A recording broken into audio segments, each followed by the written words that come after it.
आज मैं आप सबके लिए कक्षा 10 के क्षितिज पुस्तक से गद्य पाठ से बाल गोविंद भगत पाठ का सार लेकर उपस्थित हूँ। यह पाठ एक रेखा चित्र है जिसमें एक गृहस्थ संत बाल गोविंद भगत की चर्चा की गई है।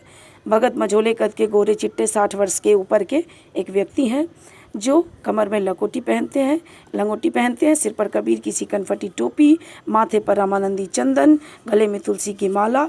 किंतु वेशभूषा के आधार पर उन्हें सन्यासी नहीं कह सकते। वे गृहस्थ थे। उनके पास मकान, खेती बाड़ी, बेटा बहू, भरा पूरा परिवार, सब कुछ था। किंतु पारिवारिक जीवन जीने पर भी वे एक सच्चे साधु थे। और इसके लिए हम निम्नलिखित बातों को देख सकते हैं कि वो कबीर को साहब माना, खेती से प्राप्त फसल मठ में दान करना, मठ से प्राप्त प्रसाद में ही संतोष करना, निर्गुण निराकार की उपासना करना, किसी का कुछ नहीं लेना बिना मांगे। वो किसी के खेत में शौच के लिए भी नहीं बैठते थे। ये अपने आप में एक अद्भुत बात है। भक्ति के गीतों में लीन रहना, इन बातों के आधार पर यह सत्य प्रतीत होता है कि भगत एक गृहस्थ संत थे। अब आता है विरक्त भाव। उनका जो संगीत है वो सदैव गुनगुनाते रहते थे। आषाढ़ में जब पूरा गांव खेतों में उतर आता रोपनी के लिए, धान जो है जिसको आप प्लांटेशन कहते, सैपलिंग आपने पढ़ा है कि पौधे उगा करके और उसके बाद उनको खेतों में लगाया जाता है। तो जब सभी लोग वहाँ इकट्ठा होते तो भगत जो है अपने खेत में धान की फसल भी लगाते रहते, रोपनी भी करते रहते और निर्गुण भी गाते रहते। उनके शब्दों में लोग ऐसे खो जाते कि किसी को कोई सुध बुध नहीं रहती। कार्तिक में उनकी प्रभात फेरियां शुरू हो जाती जो फागुन तक चलती।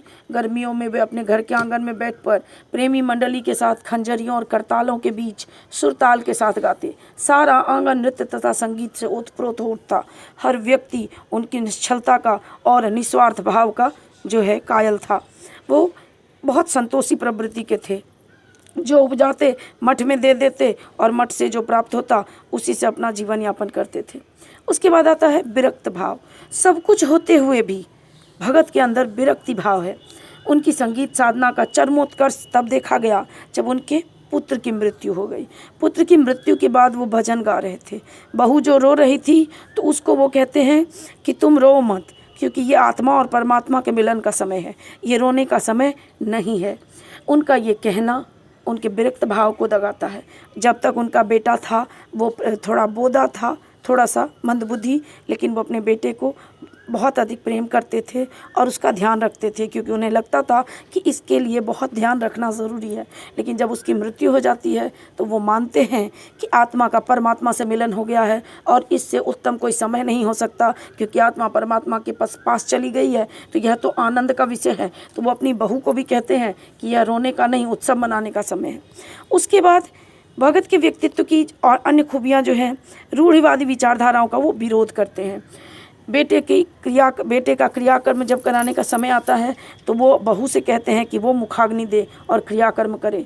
विवाह उसके बाद उसके भाई को बुलवा लेते हैं और उसे कहते हैं कि इसे ले जाओ।